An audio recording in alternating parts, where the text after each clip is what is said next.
Hello and welcome to another episode of Owais Barlas podcast. And you're watching the Founder Series.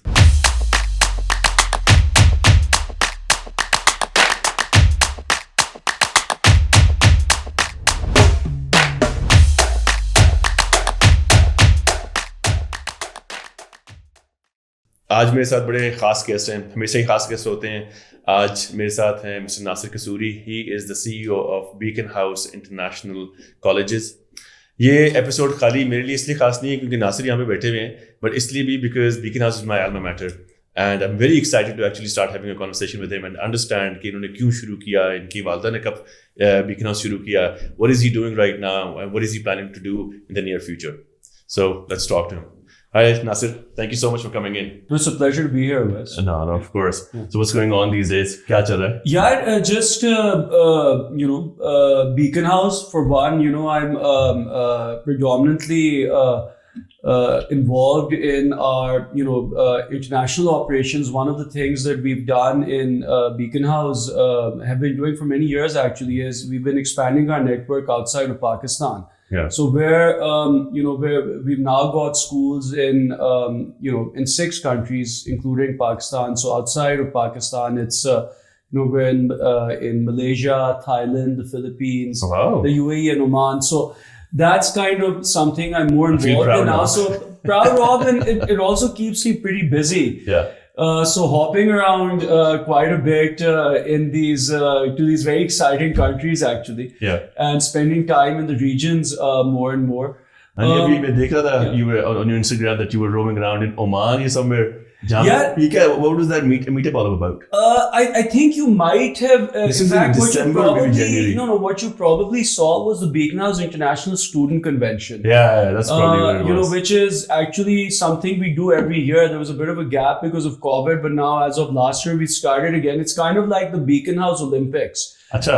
What we do is, and it's it's sports. It's sports, arts. There's also a quiz and debating component. Nice. And so what happens is the best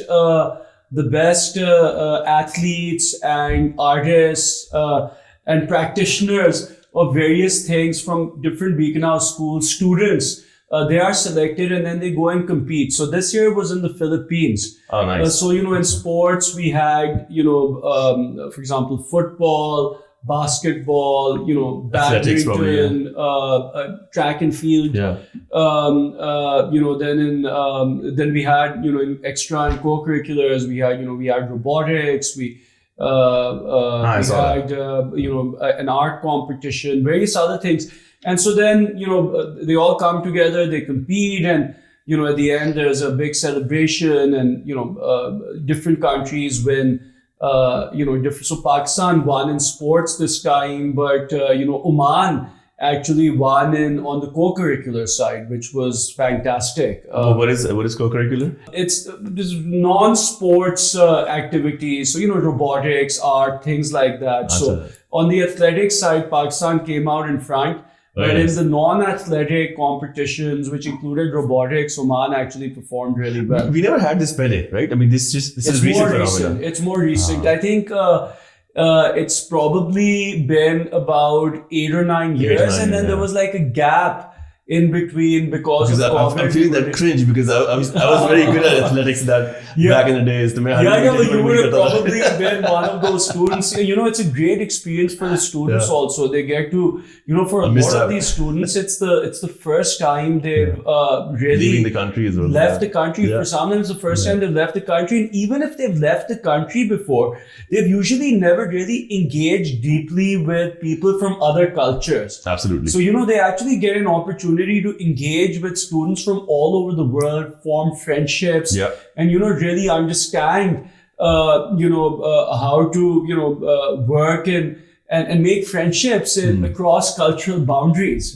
which is really what the purpose of this event is. नहीं 100%. I think मैं जब आ भी रहा था ना तो मैं सोच रहा था कि भाई मेरे सारे पुराने दोस्त and so all my life, my sister, my brother, everybody else, we all went to Beaconhouse. I mean, we spent our whole lives over there. one thing which I thought was very missing was that homecoming वाला वो नहीं होता जो जैसे America में जब मैं गया था, I was doing my undergrad over there, और वहाँ पे जितने भी बच्चे थे, they actually took a lot of pride in their high school. You know, and then homecoming was really really big, or their जो alumni network होता है वो बहुत strong होता है. जी.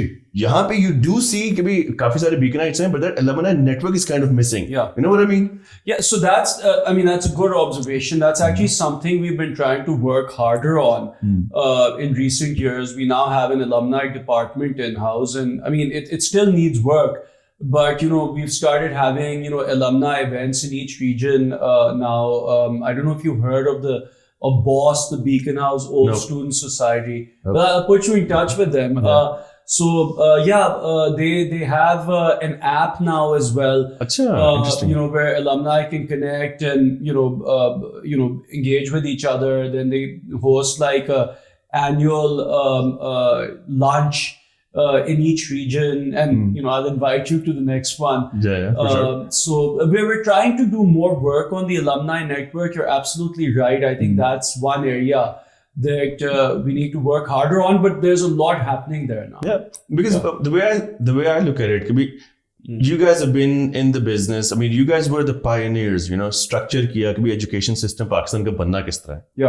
And I'm sure there's a lot of people who are in the corporate side, in the public sector, across various industries, जो कि Beaconites सारे के सारे, but they never get that chance to actually connect with that one board. There's no one connecting वो agent या कोई इस तरह की वो नहीं है. Stickiness नहीं है वहाँ पे. No, I agree. There's a lot of power in that network. Right? It's an international network, and we are working harder to bring that together now.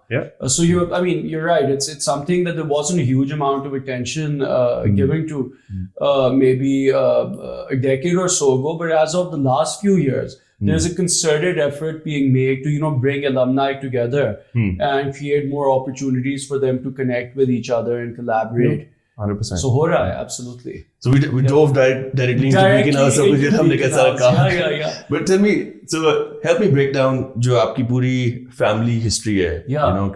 Where did it start? I mean, we know Madam Kasuri. I mean, हमारे लिए तो बिल्कुल हमारी बड़ी माँओं की तरह हैं. I think one of the biggest influences in my life was in Beaconhouse, Mrs. Ali. Absolutely. जो यहाँ पे नाज़मुद्दीन रोड की जो I know her very well. बहुत कम इस तरह के लोग हैं, बट इस्लामाबाद के अंदर क्योंकि कम्युनिटी बहुत छोटी है, या फिर पाकिस्तान के अंदर वैसे भी स्कूल्स की कम्युनिटी बहुत छोटी है, ये ऐसे कुछ प्रोमिनेंट नाम है ना वो कि आपकी जिंदगियां शेप कर चुके हैं.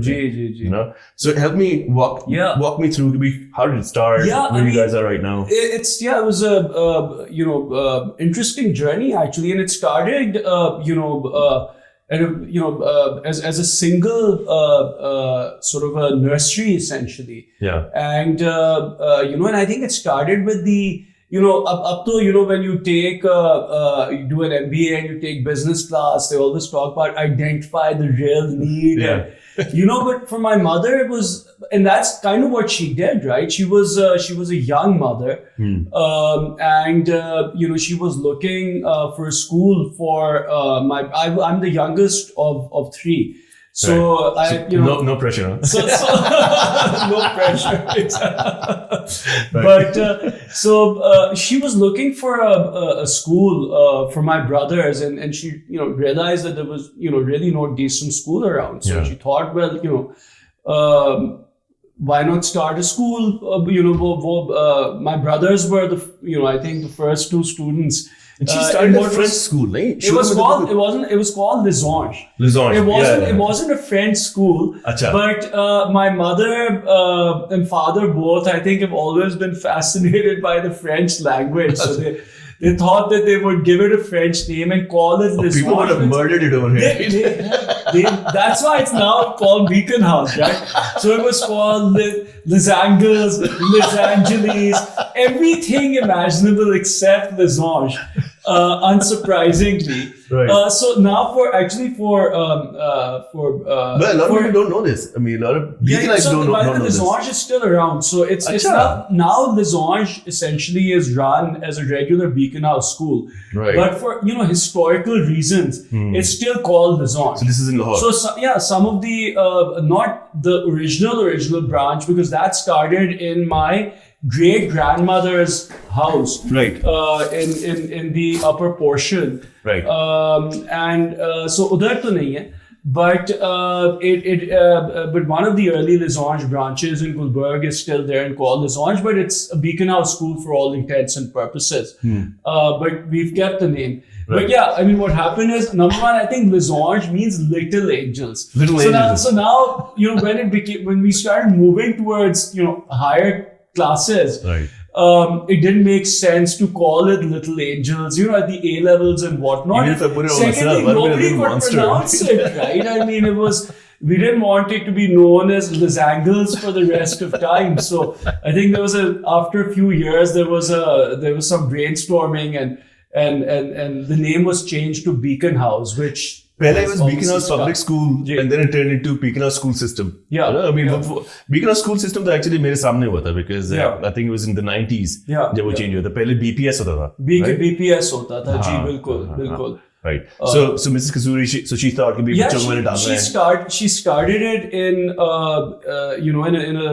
the portion of a house. With a lot of times in the current context, people start with evaluation in mind. They want their companies to reach unicorn status. So when you start the business, you start with a certain valuation objective that you want to achieve. In her case, she didn't necessarily, I don't think she ever imagined that it would become this big. And but what she had was and still has is tremendous discipline, focus, and consistency, right? She would be the first one in office every day, no matter what. I mean, people used to be scared to death or being late. At that time, we didn't need a biometric attendance system or anything because she used to physically be standing there, right? So if you were late, she would be there and she would be walking, seeing you come in late. She did that every year, every day for many years. Consistency and hard work and discipline and good planning and organization. And I think it's that discipline and she does love Beaconhouse. So she didn't do it as a business. She did it as a passion. As a matter of fact, she often tells us that, Beaconhouse mera, chautha bacha hai, basically, right? So she loves Beaconhouse. Right. So I think the passion for her work and the consistency and discipline and really good organizational skills, just one thing led to another. And it kept growing. So I think what I get from that is if you really love what you're doing and you do it with dedication and consistency and you don't cut corners, it will eventually grow, right? If you have an end in mind, but you're not pursuing it with passion and you're not consistent and you don't have discipline, you won't eventually get there. It's the road that you take that's important. So mera bhi, I hear other entrepreneurs often saying, I want X billion of revenue in my top line. My approach personally has been very different. I think it's subliminally I've been influenced by how my mother did it, that I always like with whichever part of Beaconhouse or any other business I'm involved in, I always tell my people that we have to deliver the best results for our customers. If they're students, I'm also doing some non-education products. We have a renewable energy company as well. Nice. So we do solar energy. Very nice. So whether it's our students or whether it's our customers there, they have to be happy. And we have to be delivering on our value proposition. And if we can do that consistently over a prolonged period of time, growth will be the inevitable result of that. If you see growth without seeking customer satisfaction, then you will not get there. So, money, financial results are a consequence of quality and delivering on your value proposition. And that's what my focus has always been. I usually don't, I always do feasibility. I want to make sure that the NPV is positive and we have an IRR above the minimum hurdle rate, and what sara hota hai. But the main focus is on delivering quality, and then the results are a consequence of that. I think you hit the nail on the head जब आपने ये बात की ना किसी भी entrepreneur के लिए. So the way I look at it, Mrs. Kasuri की जो personality है ना वो पूरी की पूरी Beaconhouse में आई है.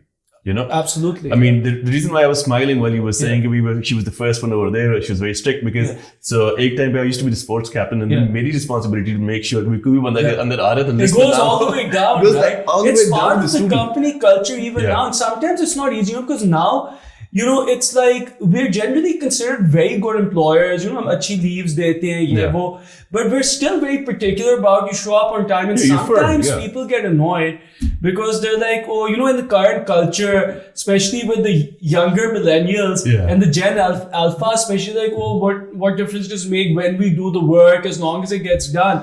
But you know, because we're a school, and so our cultures, yes, I think definitely come, you know, from my mother as well, but also the fact that, you know, we are a school, and the whole culture of a school, you know, centers around being on time. You know, teachers have to be on time, students have to be on time, assessments have to be handed in on time, they have to be conducted on time. Everything about a school system is about adherence to time. And I think that then you can't have a system where the schools are extremely punctual, but senior managers in the head office are showing up at like in the afternoon and then working. You know, it doesn't work. I think for young entrepreneurs, this is all gold. Essentially, it doesn't matter if it's a school or if it's any startup or any other profession that you're going into, you need to be disciplined. You know, I agree.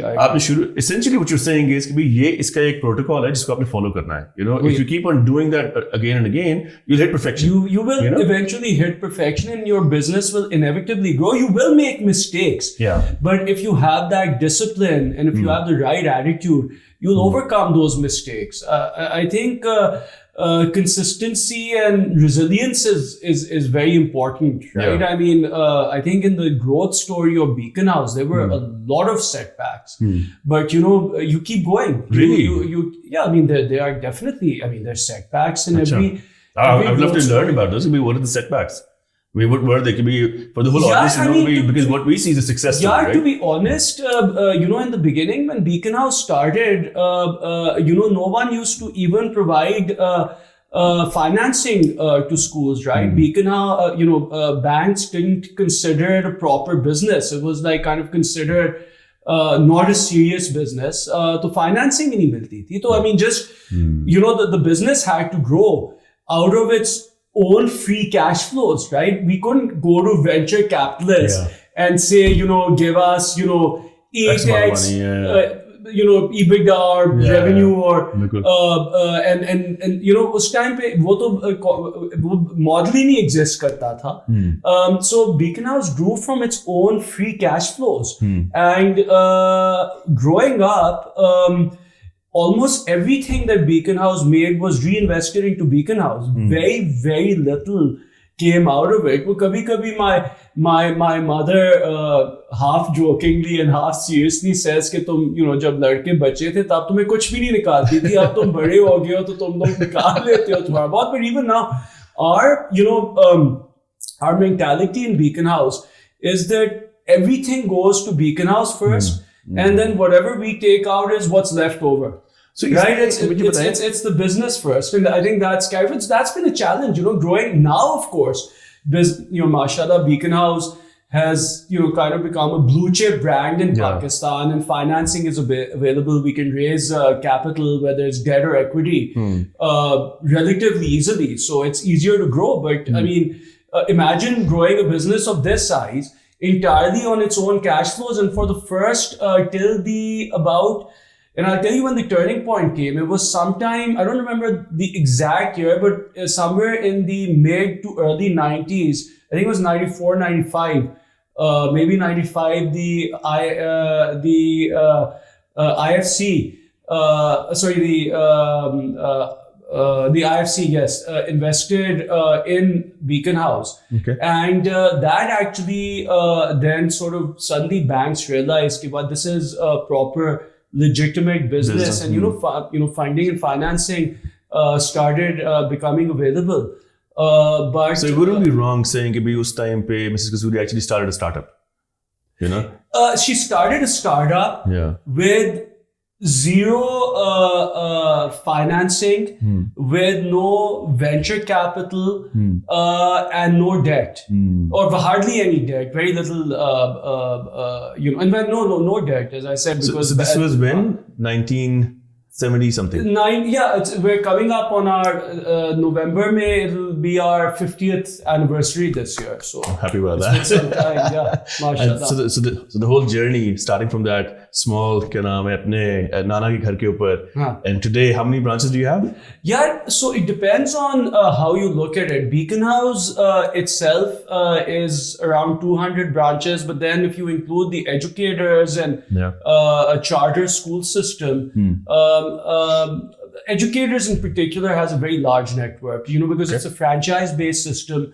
So that is, if you include all the schools, it would be like 1,000 plus. 1,000 plus. Yeah, wow. and about 350,000 students in 6 countries. Wow. Yeah, wow. I mean, again, never. That's a big network. It is a imagine. big network. I'm just thinking.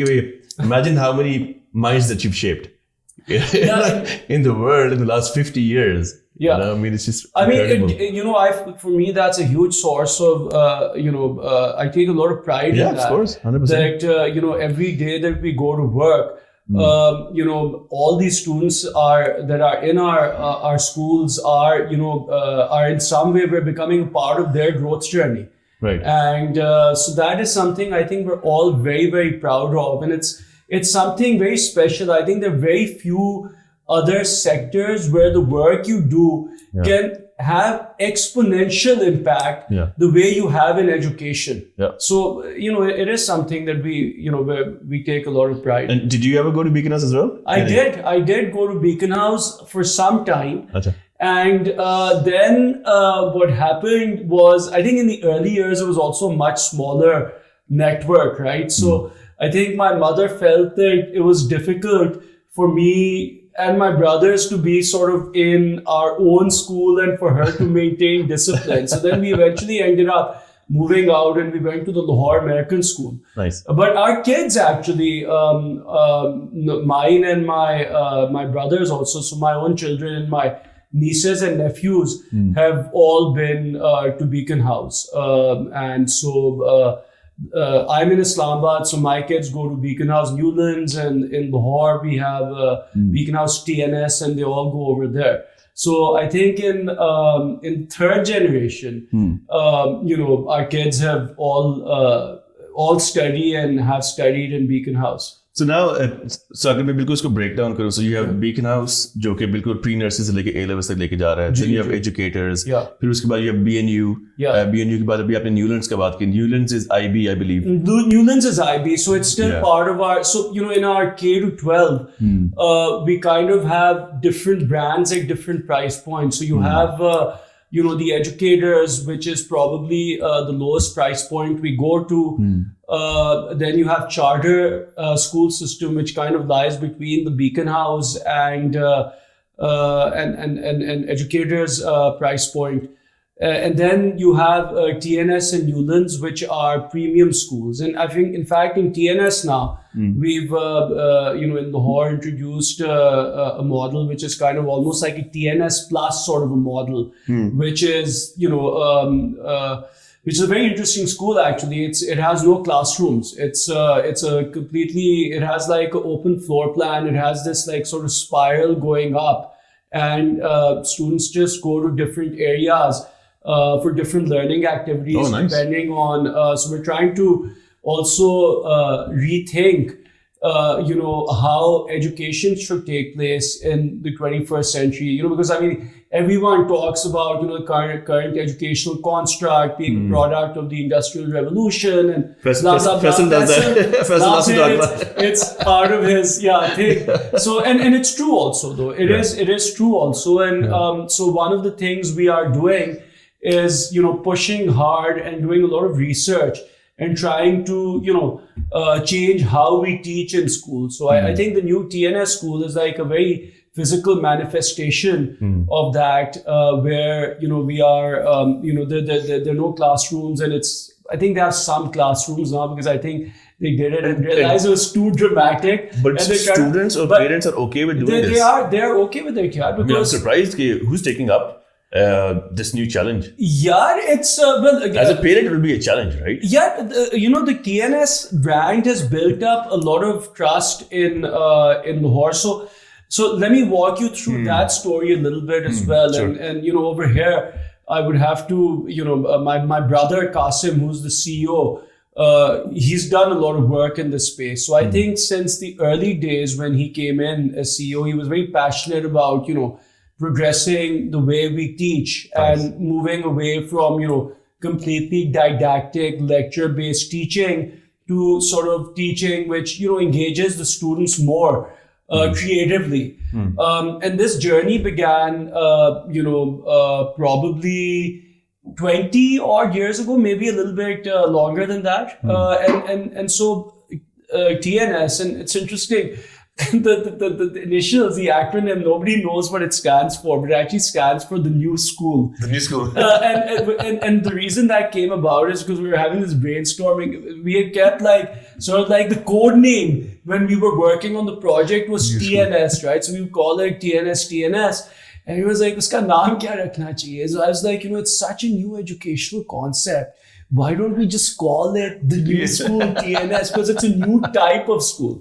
It's a separate matter that everyone now thinks that we should have come up with a more interesting name, but TNS has stuck. But so the idea behind TNS, even though it had classrooms at that time, was to have a focus on cross-curricular learning. So not necessarily treat every discipline as completely distinct, because in real life, if you're solving a problem, you won't just apply one discipline, you'll apply different disciplines to solving that problem. So we started doing cross-disciplinary project-based learning in TNS, and we adopted this approach called the Reggio Emilia approach, who was an educational, thinker who's very well regarded, who sort of developed a system which was far more progressive and engaged students much more in the learning process than what was traditionally done. So the hard sell was then. So when TNS started all those decades ago, the initial growth was very slow. And at that time, parents were concerned. They were like, what, for example, there was much less examination in TNS. In fact, in the early years, there was hardly any examination. At that time, the International Baccalaureate, which is now becoming quite popular in Pakistan, was pretty much unheard of in Pakistan. So, unka bhi isi qisam ka framework hai. But nobody knew about it. So at that time, Pakistan was, to some extent it is now even, but even with more educated parents with more exposure at that time, examinations and memorization and was very important to them. And they didn't understand that, in a system where, you have a lot of formative assessment and, you have project-based learning, how are we going to know whether our kids are actually learning anything or not? So initially the take-up was slow, but over time, the model proved itself and parents, started developing more and more faith in TNS. And now TNS is like the most successful school in Lahore, not just in Beaconhouse, period. It's now basically, along with 𝐻𝐸𝐿, it's the other school that everyone wants to go to. So everyone now wants to either send, depending on what model you subscribe to. If you want a slightly more traditional environment for your child, and you're big on that, the history and heritage of 𝐻𝐸𝐿, you may go for 𝐻𝐸𝐿. But everyone who has sort of a more liberal mindset towards education, of which there are a lot now in Pakistan, they all go for TNS. So TNS now has 1 year waiting list. It's they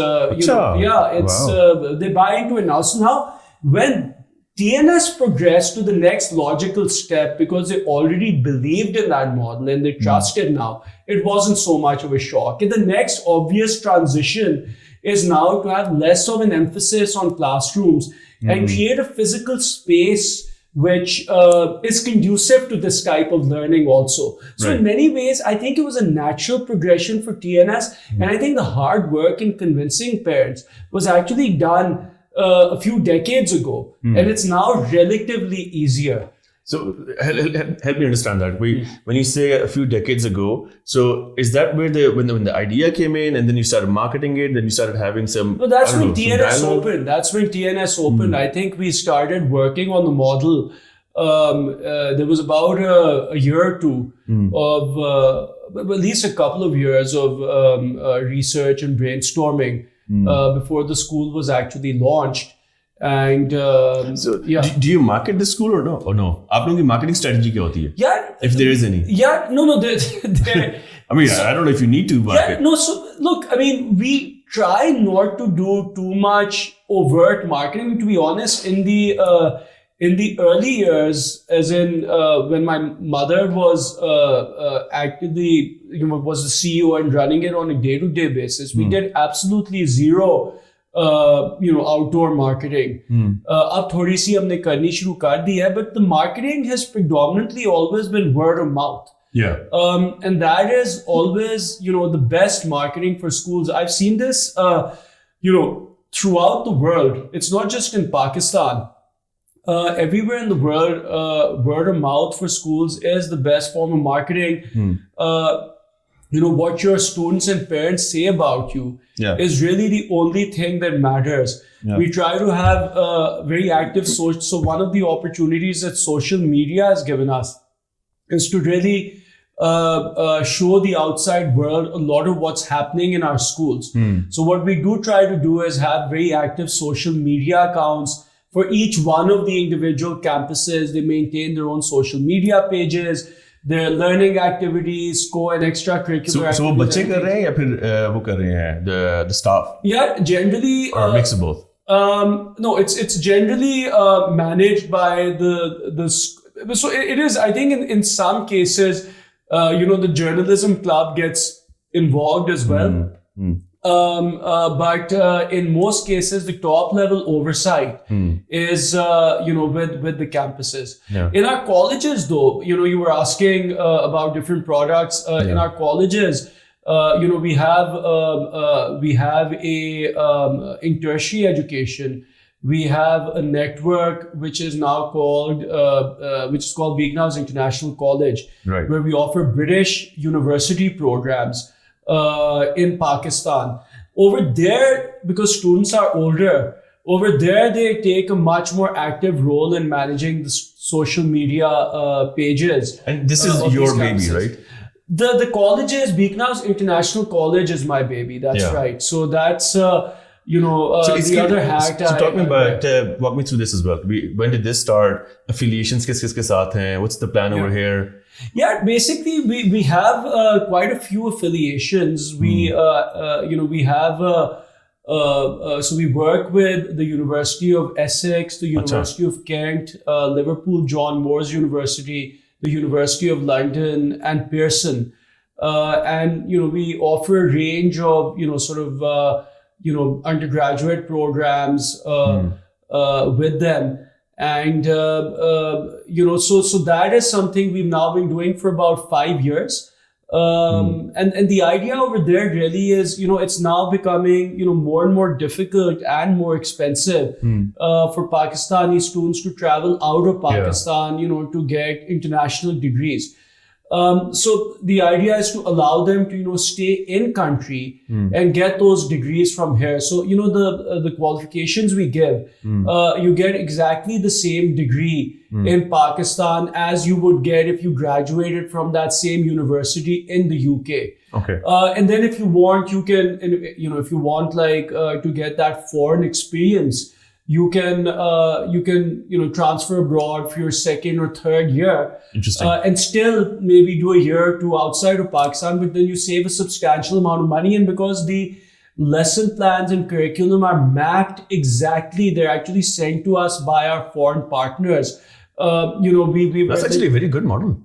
It is a good model. I mean, we're not the only ones that are doing it. If I could be honest, LLB external program, it's not like that. Okay, so the LLB external programs you're talking about are the University of London external programs, and which we offer as well, by the way. But we also offer the LLB that we offer with the University of Essex and Liverpool John Moores University is not an external program. That is an internal program. Internal program, okay. So that is essentially the degree you get is a University of Essex, degree. So आपकी living cost भी कम हो सकती है in like 2 years, 3 years, and then last साल आप जाके वहाँ पर कर लें last साल वहाँ जाके कर लें and you get this is phenomenal. Yeah, it's I think it's we agreed. This is why we've entered this space. Yeah. And how's the take-up rate over here for the students? Yeah, the take-up rate is great actually. Yeah. It's doing well, mashallah. We're now, we initially had 3 campuses, Lahore, Islamabad and Faisalabad. We're opening in Karachi in August, September, inshallah. उधर हमारी classes शुरू हो जाएंगी.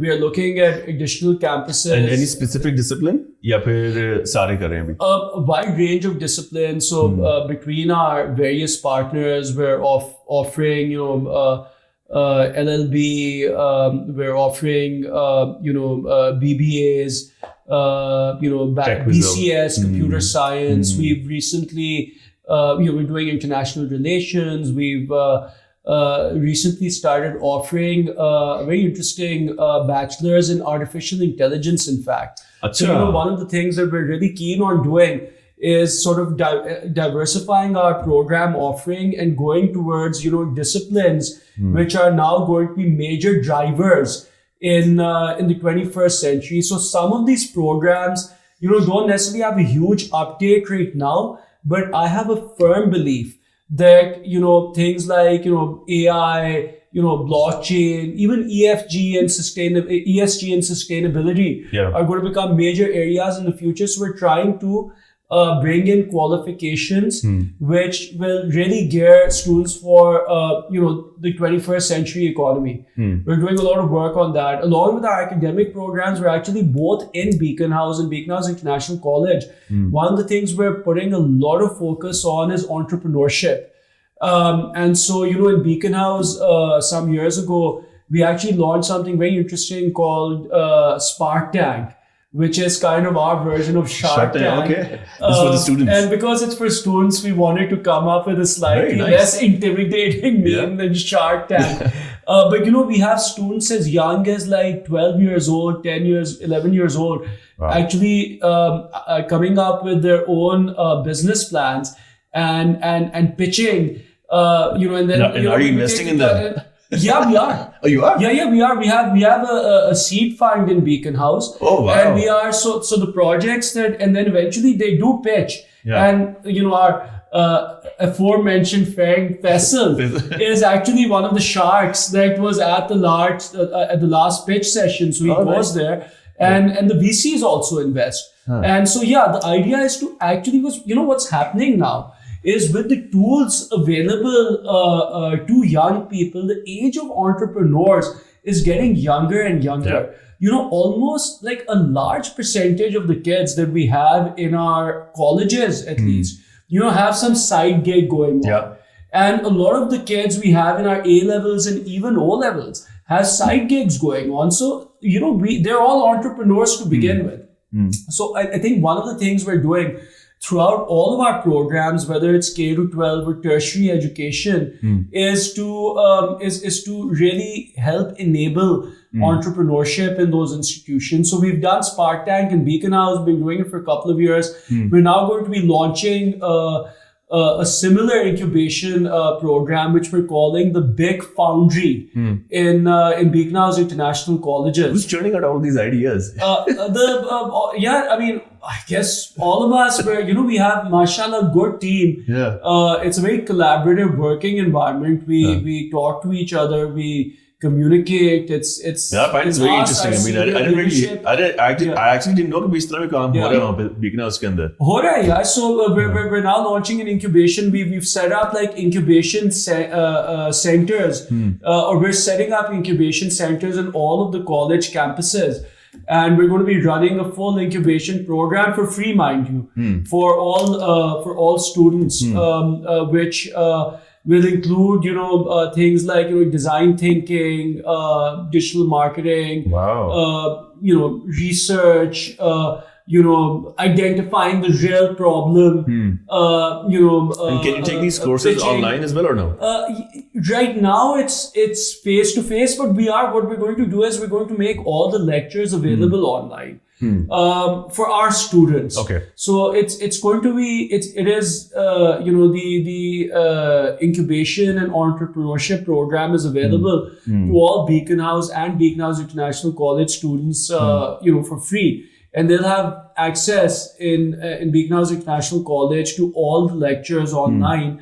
But we would like them to do it face to face, because we're going to have a lot of guest speakers coming in. A lot of the lectures are going to be very interactive. We're actually collaborating with Parvez Abbasi, right, who used to run the National Incubation Center in Islamabad, to launch this program. So he's going to have a lot of industry speakers coming in. We want the program to be embedded in the real world. We don't want it to be theoretical. Right. So we don't want it to just be purely lectures. We want a lot of communication and interaction between the guest speakers and students, and that sort of environment is really still only possible in a physical space. So we're trying to make it as physical as possible for students that miss classes or want to recap. We'll obviously have this stuff available. So then this would be fair to say that you guys are already working on bridging the gap between academia and the professional arena. Big time. Because ये तो काफी बड़ा gap है जो आप लोग भी fill कर रहे हैं. Essentially anybody who can make a business plan over there,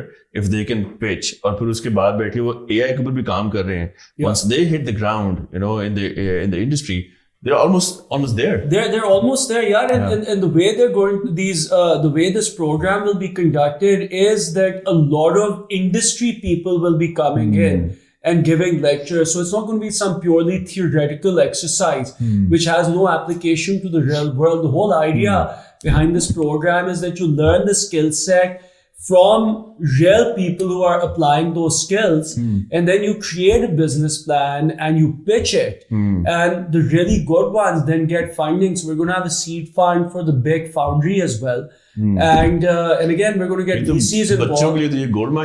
It's amazing, and look, even not everyone's project is going to get funded, of course, but there's an opportunity. Even if your project doesn't get funded, you're going to get an opportunity to bounce your ideas off of industry leaders, get their feedback, refine your skill set, and be potentially set up to launch that same business plan, maybe outside of the big framework, or launch a different business, but you will understand how the process of launching a business actually works. ये बहुत जबरदस्त चीज है कि the way I look at it, मैं सोच रहा हूँ कि मैं जब यूनिवर्सिटी गया था तो O levels और A levels के बाद I didn't know कि मैंने किस चीज में अंडरग्रेड करना है. मैं चला गया, बस मैंने वहां पे जाके कंप्यूटर साइंस कर लिया, and then I got into IBM or whatever, and now I'm running a business right now. If I had an opportunity to do that over there, probably some of my mentors over there at that time would have been teachers. वो कहते हैं इसका तो knack है, he understands business, he knows how to run this, so he needs to get on this line right now. I agree. rather than ये कि भी बैठ के scores देखेंगे आपके क्या आ रहे हैं और फिर उसके बाद एक career planner आपको बता आप क्या क्या करें. This is a practical way of actually seeing कि भी एक बच्चा कहाँ पे properly fit in होता है. I completely agree, right? And I think it also provides a pathway to students who are, there are some students who are not, sort of academically inclined in the traditional sense, but they're hugely creative and have amazing entrepreneurship capabilities, and somehow their talents don't get recognized. And I think with this type of program, those talents will be recognized, which ultimately are the most important thing. So actually, for me, this incubation program is actually more important than the core academic programs. I think it's foundational. I think you're doing a better job than some of the universities over here. Trying to do as well. Look, we're trying to, identify the problems and find solutions to those problems. So, industry has spoken to us a lot about the industry-academia gap. Even if you're not launching your own business, even if you're going to be if you aspire to become a highly paid professional, in the age of AI, where even very complex problems can be solved using ChatGPT, even if you want to be employable, you need to have, I think, entrepreneurship skills to be of value to an employer. Because if you're just able to do base level number crunching, then you are basically replaceable by AI. Right? So, we talk about, loss of jobs. The people, I think, who will find it difficult to be employed are going to be those people that can't add value above and beyond what the AI can do, and those people who can't use the AI to solve problems. So let me ask you a difficult question then. So because Basit, another friend of ours, who is the flag bearer of AI in Pakistan. Absolutely. Maybe उसका discussion हो रही थी. And I thought I'd have this discussion with you as well. It's like in the education system, AI से student तो benefit करेगा but सबसे पहले तो टेस्ट करना है टीचर को कि हायरिंग प्रोसेस के अंदर if we can have a AI module that is going to be screening the teachers कि यार ये बंदा हमारे लेवल पे आएगा पढ़ाने के काबिल है तो फिर इसको हम लोग आगे लेके आएंगे. Are you guys doing that? Yeah, okay, so that's that's actually a great idea. We're doing a number of things with AI. That specifically we're not yet doing, but I think it's actually great. मैं सोच कर रहा था. And the other thing one can look at, which we have also considered, is the gamification of interviews. This is something that's happening a lot. 100%. Rather than asking a person questions, you ask them to do a simulation, and that gives you a much more accurate reflection. पुराने ज़माने में I think हमें भी याद है जब हम लोग O levels में थे, वो एक टीचर आएगा वो जाके अपना एक टेस्ट जो भी लेक्चर दे रहा होता था उसके ऊपर जज हो रहा होता था, पीछे प्रिंसिपल भी बैठी हुई होंगी, हेड मिस्ट्रेस बैठी हुई होंगी, then they'll be scoring them. I remember this one guy, he came into the class, उसने पहले 15 मिनट से लगा दिया आपका नाम क्या. I was like, what are you doing? So one thing we're doing which goes along those lines, one of the things we are looking at doing with AI, which is going to be interesting actually, is lesson observations. So we have thousands of classes around Pakistan, right? Your teachers know. And they'll know soon enough. No, listen, it's in the early stages right now. But we should be done in TNS though. TNS में तो होना चाहिए. Let's see. We're looking potentially at running a pilot in BIC. That could be a very interesting use of, now that would not replace human lesson observations, but what it would allow you to do is identify red flags potentially, and then a human would still step in and then review that video and evaluate what the quality of that lesson was. But a lot of basic things AI is very good at doing. For example, if you tell AI, if you tell it that these were the lesson objectives for this lesson, these are the topics that the teacher was supposed to cover. And so the AI can actually tell you whether the teacher covered those topics to some extent, how effectively they covered them. And it can also tell you how engaged the students were, because if half the students are sleeping with their heads on the desk, the AI knows that. So it can give you base level analysis, which can then help you further refine the human intervention. So essentially, the way I look at it, इसके अंदर आपका जो training module है ना वो specify हो जाता है. आप एक रैंडम ट्रेनिंग्स नहीं फिर आप दे रहे, आपके नहीं मैं तुम्हारे लिए आपने ये लेक्चर दिया, इसके ऊपर से ये रिजल्ट्स आए, this is what I am going to train you on, you can get better on this. I mean it's not about contradicting the teacher या फिर उसको बताना belittling the teacher, but it's more about doing more effective teaching. Their efficiency actually improves. All the observations we do are then feedback into our training. So and we spoke about this a little bit before we started the podcast.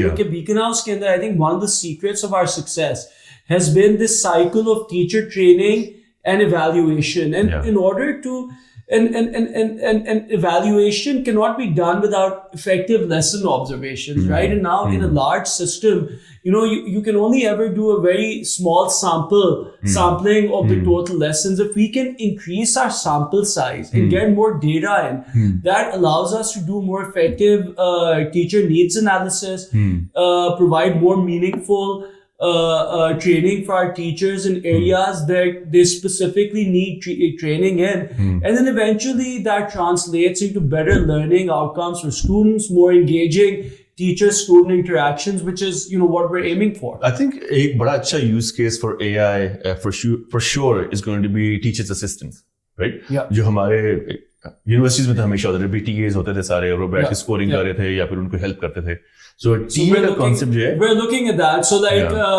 So teacher assistants is a very important area where we're actually doing a bit of research over there. So, you should be able to ask it questions. It should be able to give you answers. It should. So, yeah, the TA role, definitely that's being explored. We're also looking at AI in terms of, helping teachers with, assessment marking.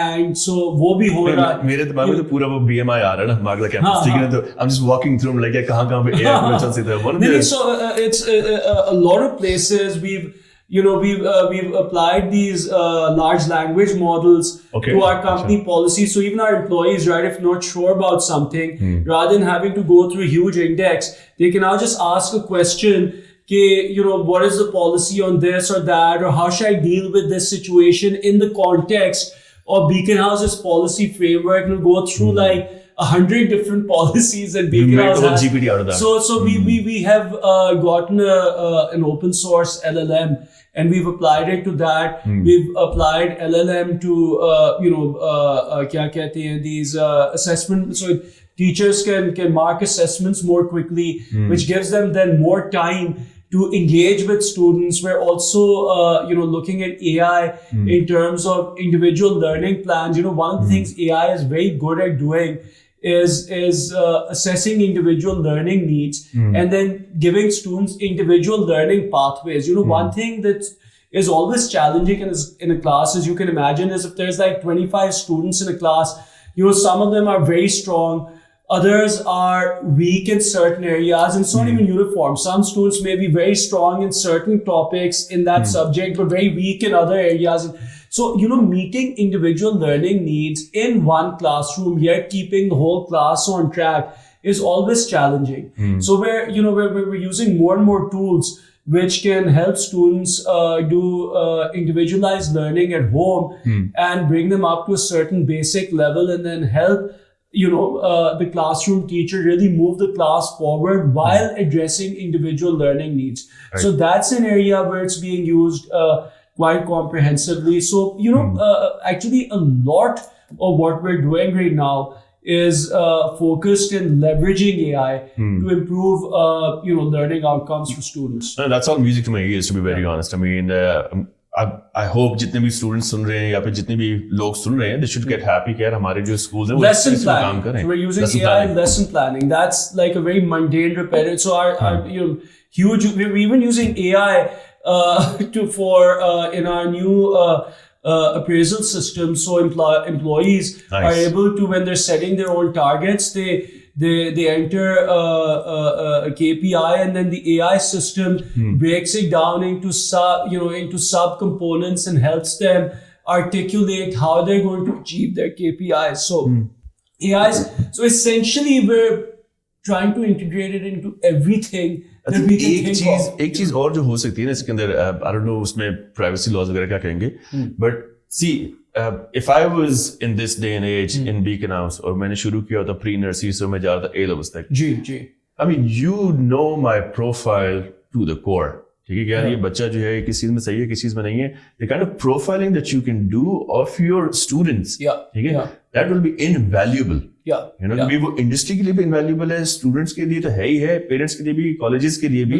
I mean, it can be phenomenal. एक और चीज that I want to pick your brain on. So, and my answer is yes, absolutely. Data, big data is something people have been talking about for a long time now. Yeah. But with AI, it's gone to. You just have too much power. Then you'll be able to manipulate too much. Yeah, but then at the end of the day, that's why I stopped. It's like, I'm giving you too many ideas. Any technology, I think, since the birth of mankind, can be used for both good and evil, right? You can pretty much pick up any technology that you can think of, and it's got some evil application as well. But the ability to use big data and AI in conjunction to really derive really interesting insights about student learning and teaching, and try to use that to come up with better training plans and better interventions that improve academic outcomes in schools. That's like that's a no-brainer. I mean, if we didn't do that, we would actually be doing a disservice to our students. So we are,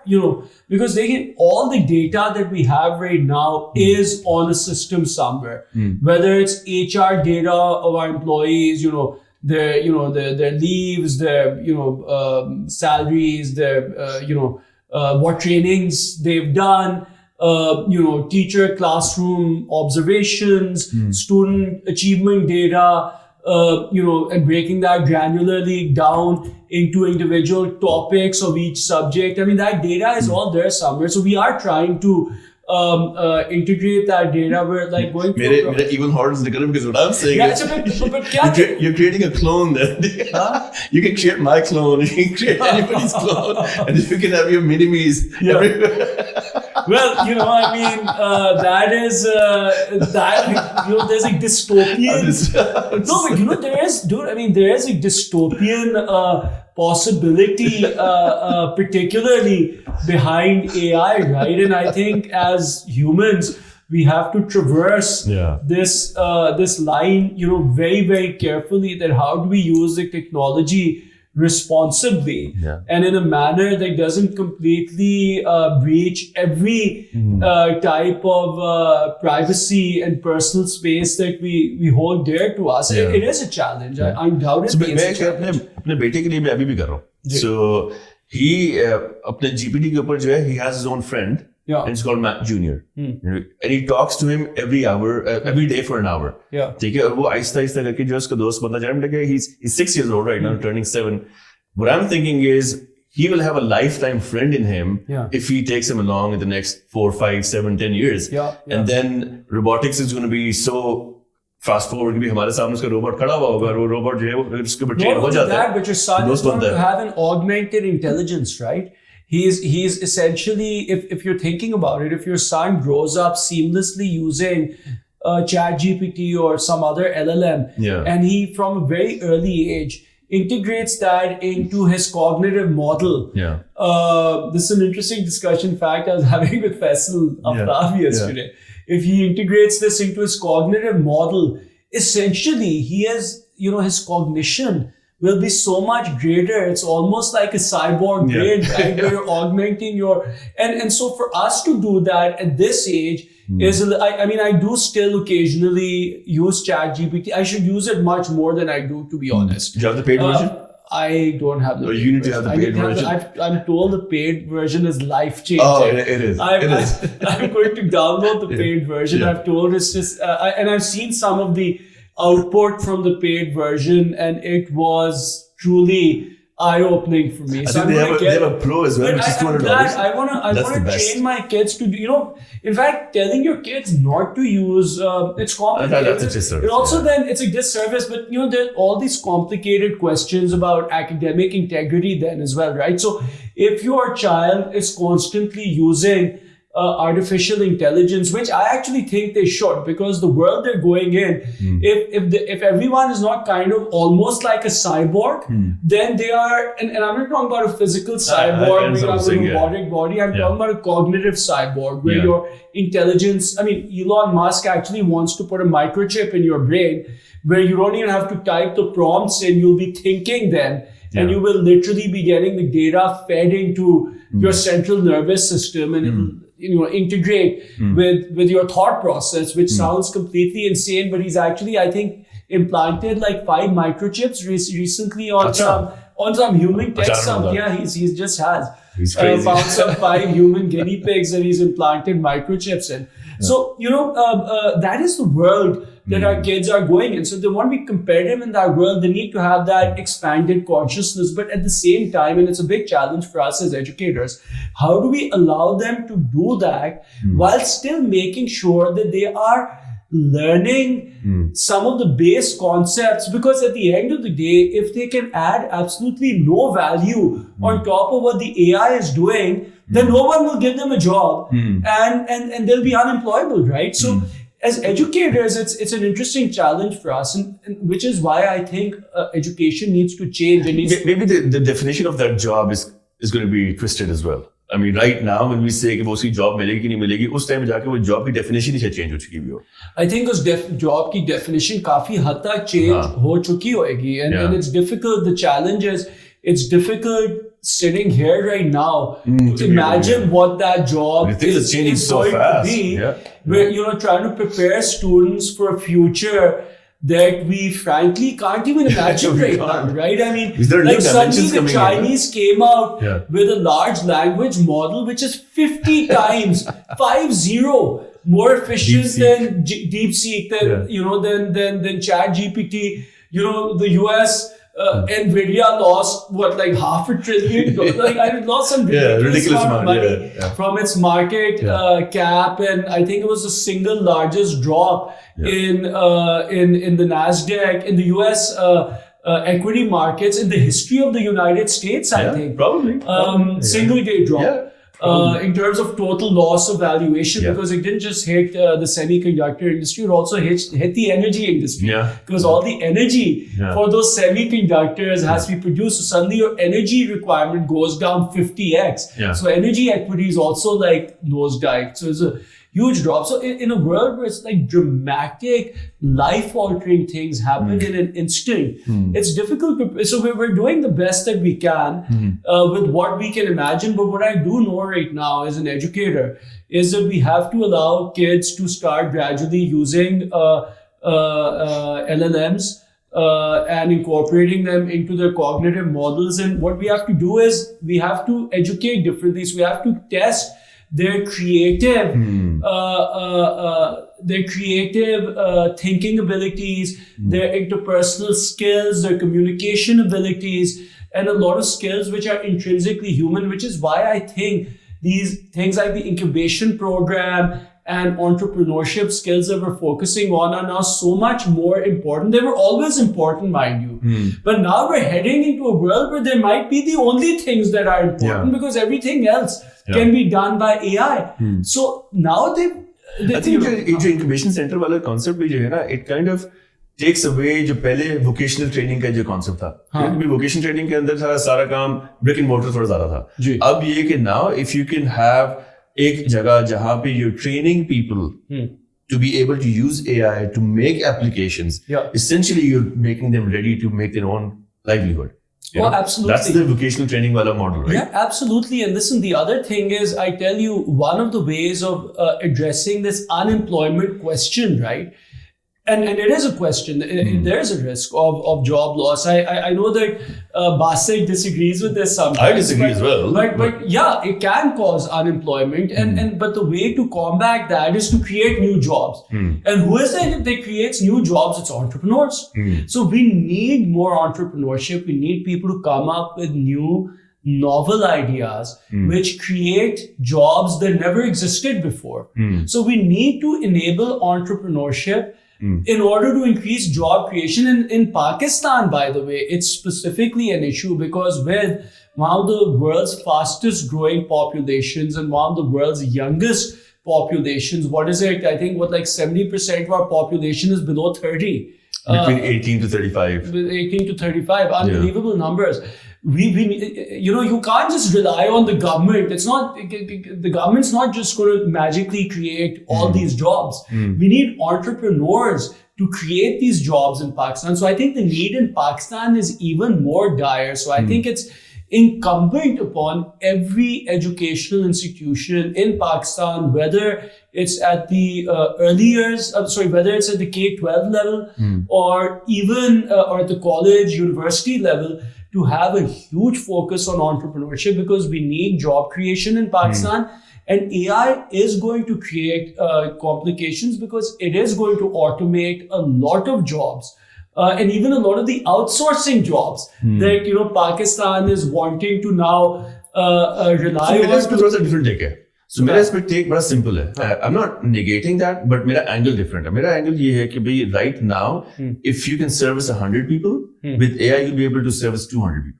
Yeah. Your efficiency grows. You know, I mean, it's not about making people redundant. It's about making those redundant tasks. I know, yeah. But if one person can service 200 people instead of 100 people, that means you need less people to service the same number of people, right? I once, I did this mathematical calculation of, and I don't remember the exact numbers, but I did this for a TEDx talk that I did in Beck about a couple of years ago, where the number of employees that Apple employs for each $1 billion of revenue they earn, they employ 50 times less people than Walmart.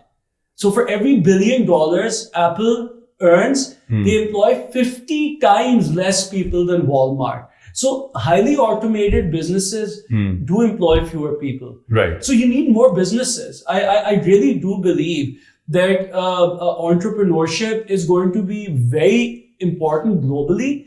But in Pakistan particularly, I was just saying that, I would encourage all educational institutions to make entrepreneurship a core part of what they do. They should embed it in their curriculum. They should have entrepreneurship programs. And they should encourage students to get more and more into entrepreneurship. I wish there was any way to find out कि यहाँ पे पाकिस्तान के अंदर अभी तक AI की adoption है कितनी.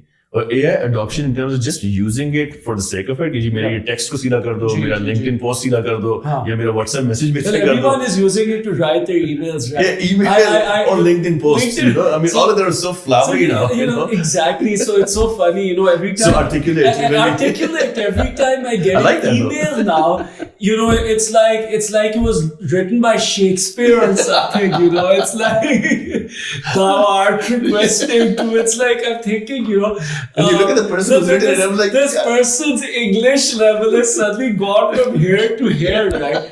And sometimes it's a bit annoying because, it's unnecessarily articulate, and I would rather they just send me a really brief message, even in bad English, so it takes me less time to reach. It is being used.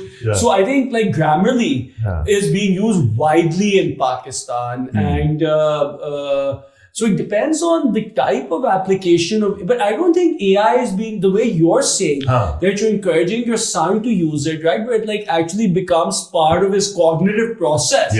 That I don't think is being done so much. And I think that is going to be a key determinant of who's going to be a successful person and a not so successful person in the future. Because a person who is not augmenting their brain with artificial intelligence is not going to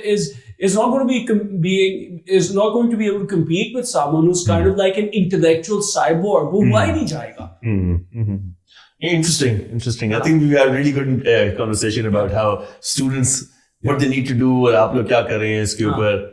So I think we're on at the top of our hour as well. So thank you, Nassir. Thank you so much for being here. It's been great. I think we can have this conversation for like. I think we could probably have this conversation for another hour or 2 6 hours. But it's very interesting. We can do more podcasts if you want and delve into specific things. But I would love to. This is a very, I want you to give one message to anybody who's listening out. Do this in your life and. Some things, I mean, will happen. I mean, what I want you to actually say is, jo aapke liye chala hai. So experience, right? I mean, your experiences, whatever has worked for you, whatever you tell, jis aapne bataya, Mrs. Kasuri jo hai, she's very disciplined. I'll tell you. So what's that one anecdote? One takeaway. Honestly, people come up with all these really fancy, sort of management strategies and names and terminologies. I have honestly seen that जो मैंने आपको बिल्कुल शुरू में कहा था ना, number one, don't make excuses, ठीक है ना, hard work, consistency, resilience are incredibly important and sometimes undervalued, I think. If you do the basics properly and you do them over and over and over again every day, I think eventually you will succeed and put passion into your work. You need to be passionate about it. It needs to be something that drives you, motivates you, and gives you a reason to wake up every morning. If you combine passion with discipline and resilience, then over a period of time, you will achieve your objectives. And, don't have a mindset of you want to achieve X amount of revenue. Have a mindset of how am I going to deliver my value proposition to my customers. That is the only thing that will allow you to grow. And if you can do that day in and day out, your growth will be there. Your growth will be rapid, and you will eventually succeed. So I think the means in this case is more important than the end. And the means will eventually get you to where you want to be. So I think just the value of those core, basic, age-old disciplines and values is very, very important. And in this modern age where we keep talking about working from home and doing this and that, and sometimes I worry that I'm all for working from home, but I worry sometimes that working from home is just an excuse for laziness, right? And as long as it's not an excuse for laziness, you can work anywhere. There is no substitute for hard work, and that is what I've seen. I've seen in the growth of Beaconhouse. My mother worked tirelessly with passion and with discipline for 50 years and continues to do it now. And that has been, the secret of the organization's success. And I think that if you can do that in whatever work you're doing, then eventually you will succeed. Very aptly put. I think that's very aptly put. So I'm just going to ask you one question, again, last question. And generally I ask this from every entrepreneur or business owner.